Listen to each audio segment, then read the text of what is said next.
Ya, salam sahabat ngopi dimanapun Anda berada saat ini. Saya percaya kiranya kasih karunia Tuhan tetap menyertai kehidupan kita senantiasa. Nah, hari ini saya akan membahas tentang tema Adam dan Kristus, pribadi historis atau mitologis. Nah, apa itu historis, apa itu mitologis? Historis itu adalah sebuah kisah yang benar-benar ada tercatat di dalam sejarah. Sementara mitologis itu adalah dongeng atau kisah yang tidak benar-benar ada. Nah, bagi Bultmann, mitos adalah cerita yang tidak membedakan fakta dalam isinya dan yang berasal dari suatu zaman pra-ilmiah, artinya zaman sebelum ditemukan kemajuan sains atau ilmu pengetahuan. Nah, tujuan mitos itu adalah untuk menyatakan pengertian manusia tentang dirinya sendiri, bukan untuk menyajikan gambaran objektif tentang dunia. Nah, salah satu contohnya seperti ini. Dahulu kala orang tua kita atau kakek nenek kita itu seringkali menceritakan suatu dongeng, menceritakan satu mitologi kepada kita.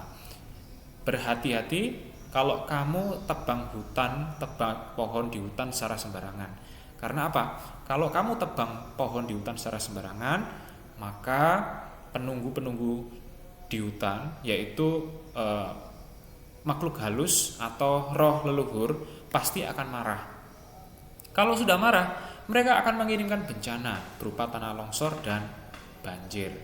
Nah, mari kita melihat di dalam perspektif ilmiah. Mari kita melihat di dalam perspektif ilmu pengetahuan atau kemajuan sains. Nah, ternyata tidak benar-benar ada roh yang tinggal di pohon atau tinggal di hutan-hutan.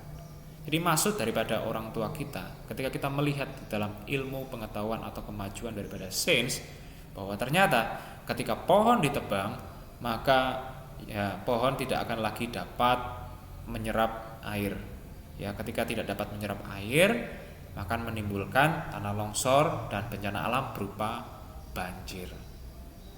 Nah, jadi kembali kita harus ingat bahwa sebenarnya Bultmann itu ingin menyatakan bahwa semua penyajian tentang Yesus dalam PB bukanlah sejarah, melainkan hanya mitos, hanya mitologi. Maka isi Alkitab itu hanya berisikan tentang dongeng, yaitu pemikiran dari orang-orang yang menciptakan mitos ini untuk mengerti diri sendiri dengan lebih baik. Nah, maka menurut Bultmann, jadi untuk mengkomunikasikan Injil secara efektif kepada manusia modern, kita itu harus mengupas mitos dari PB dan mencoba untuk menyingkapkan tujuan mula-mula di balik mitos itu. Inilah yang dimaksud dengan demitologisasi. Jadi demitologisasi itu adalah satu usaha untuk apa? Mengupas mitologi atau mitos dari Perjanjian Baru atau dari isi Alkitab kita untuk mencoba menyingkapkan tujuan mula-mula di balik mitos itu.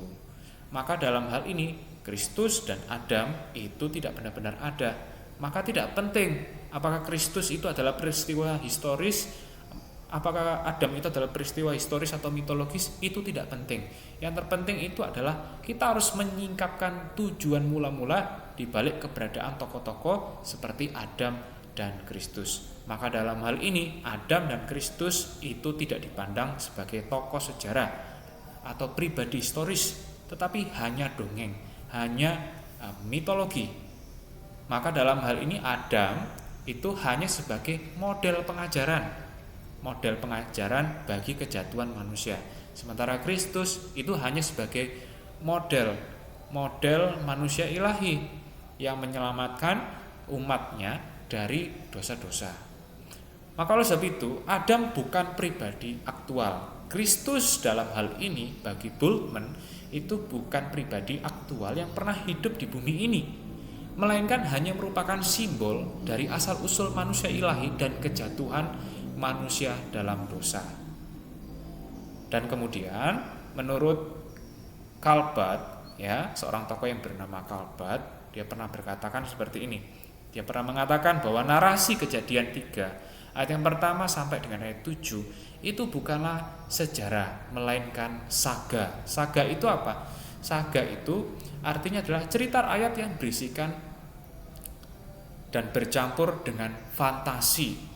Jadi kisah tentang Adam dan Hawa, kisah tentang kejatuhan manusia pertama, kisah tentang kematian Yesus di atas kayu salib, kebangkitan beserta dengan mujizat daripada Yesus itu hanya sebatas saga, cerita dongeng, cerita rakyat yang berisikan tentang fantasi atau imajinasi manusia. Maka kisah seperti ini tidak benar-benar ada bagi Calvert dan juga bagi Bultmann. Nah, seorang guru besar teologi di Free University Amsterdam itu menyatakan dengan jelas bahwa kita tidak boleh memahami Adam sebagai pribadi yang pernah hidup di dunia ini atau pribadi yang historis, tetapi lebih sebagai sebuah contoh yang mendidik atau sebagai model pengajaran saja, atau sebagai ilustrasi akan apa yang terjadi terhadap setiap orang, ya, yang membantu kita memahami signifikansi dan realitas tentang Yesus Kristus. Jadi, apakah memang benar Adam dan Kristus tidak benar-benar ada, atau apakah memang benar bahwa tokoh Adam dan Kristus itu hanya sebagai sekedar mitologi, atau sebaliknya sebagai tokoh yang benar-benar ada di dalam sejarah hidup umat manusia. Nah, lalu bagaimana pandangan iman Kristen menanggapi hal seperti ini? Kita tentunya harus mengkritik pandangan demitologisasi yang dibuat oleh Bultmann. Karena apa? Yang pertama, demitologisasi itu menghancurkan dasar dari kekristenan dalam sejarah. Jadi ingat, demitologisasi itu hanya menghancurkan dasar dari kekristenan dalam sejarah. Maka agama menurut Alkitab itu dibangun di atas mitos-mitos, bukan dibangun di dalam historitas sejarah, bukan dimengerti sebagai bahwa tokoh Adam dan Kristus itu benar-benar nyata. Maka ya, demitologisasi itu menghancurkan dasar dari kekristenan di dalam sejarah. Dan yang kedua, demitologisasi itu berhutang pada aliran filsafat eksistensialisme yang bertentangan dengan perjanjian baru, yang bertentangan dengan isi Alkitab. Karena apa? Pemahamannya hanya berpusatkan pada manusia, bukan Allah.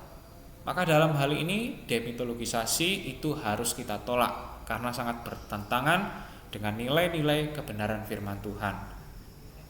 Apa perbedaan antara demitologisasi dengan firman Tuhan? Sudah jelas bahwa demitologisasi itu berpusatkan pada manusia, bukan Allah. Sementara firman Tuhan berpusatkan dan menceritakan tentang kisah Allah. Maka yang menjadi pusat dalam hidup orang percaya itu seharusnya bukan manusia, seharusnya bukan dongeng, seharusnya bukan cerita-cerita omong kosong, tetapi yang menjadi pusat di dalam kehidupan manusia itu adalah Allah. Nah, mari kita lihat juga alasan yang ketiga, kenapa kita harus mengkritik pandangan demitologisasi karya Bultmann. Yang ketiga adalah 1 Tawarik 1 dan Matius pasal yang pertama itu sudah jelas, ya. 1 Tawarik 1 itu dimulai dengan Adam, ya. Karena apa? 1 Tawarik 1 itu menceritakan tentang keturunan Adam dan jelas melihatnya sebagai pribadi yang historis, ya. Kalau punya silsilah berarti pribadi ini bukan pribadi mitologis. Kalau punya silsilah atau keturunan, ya, berarti pribadi Adam jelas adalah pribadi yang historis. Sementara di dalam Matius pasal yang pertama itu juga dijelaskan tentang silsilah Yesus, ya. Kalau dijelaskan tentang silsilah atau keturunan daripada Yesus, ya, nenek moyang daripada Yesus, maka sudah jelas di sana bahwa pribadi Yesus itu juga bukan pribadi mitologis, tetapi pribadi historis yang tercatat di dalam sejarah, yang tercatat di dalam kebenaran firman Tuhan. Maka sebagai kesimpulan, pemahaman bahwa Adam hanya sekedar simbol atau model pengajaran itu sebenarnya disebabkan oleh pemahaman yang tidak tepat atas Alkitab. Ya, seorang kalau belajar tentang Alkitab sungguh-sungguh, maka pemahamannya pasti akan tepat. Karena apa? Karena Roh Kudus akan menuntun dia untuk mengenal kebenaran firman Tuhan. Tapi kalau orang belajar firman Tuhan tidak dengan sungguh-sungguh, maka ya pemahamannya juga tidak akan tepat atas kebenaran Alkitab yang dia pelajari. Nah, jika pribadi Adam dan Kristus hanya dipahami sebagai mitos, maka Adam dan Kristus itu tidak benar-benar ada. Atau lebih tepatnya Alkitab itu hanya berisikan tentang saga, yaitu cerita rakyat yang berisikan cerita rakyat dan bercampur tentang fantasi. Maka Alkitab yang kita baca hanya berisi fantasi. Maka karya penebusan Kristus itu bukanlah karya yang benar-benar ada, tetapi hanya karya yang bersifat fantasi, berisi tentang imajinasi manusia yang dikarang-karang oleh manusia. Dan kemudian Kristus hanya sebagai model pengajaran bagi umat manusia. Maka Kristus tidak benar-benar ada. Maka apa yang diceritakan di dalam Alkitab hanya sekedar omong kosong. Baik cerita tentang dosa, baik itu cerita tentang keselamatan, baik cerita tentang Allah, hanya dipahami sebagai omong kosong. Karena apa? Fiktif. Tidak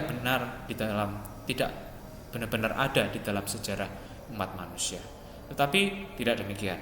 Bahwa ternyata pribadi Adam dan Kristus itu adalah pribadi historis tercatat di dalam sejarah Alkitab dan memiliki silsilah atau leluhur keturunan.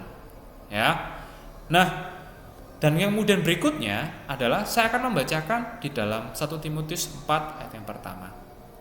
Dikatakan, tetapi Roh dengan tegas mengatakan, di waktu-waktu kemudian ada orang yang akan murtad, lalu mengikuti roh-roh penyesat dan ajaran setan.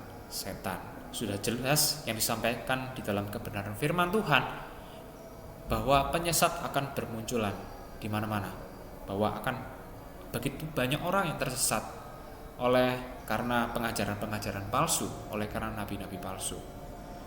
Saya memandang bahwa demitologisasi karya Bultmann itu adalah sebagai sebuah ajaran yang menyesatkan dan menghancurkan dasar daripada kekristenan di dalam sejarah.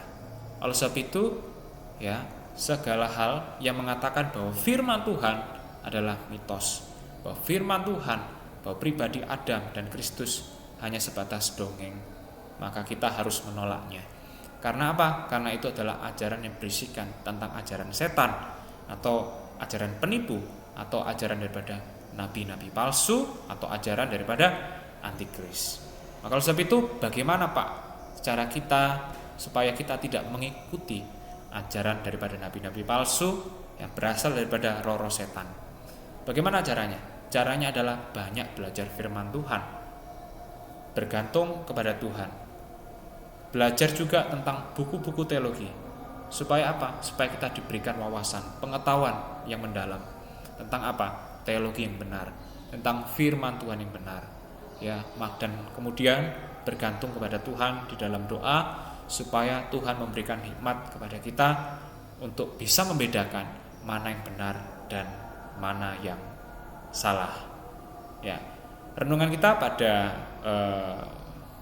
malam hari ini selesai, dan saya percaya biarlah firman Tuhan yang sudah kita dengar, pembahasan tentang firman Tuhan yang sudah kita dengar ini tidak berlalu begitu saja, tapi menjadi rema di dalam hidup kita. Dan tetap dukung terus channel Ngopi, karena hidup tanpa ngopi bagaikan hidup tanpa ngopi. Tuhan memberkati kita semuanya. Amin.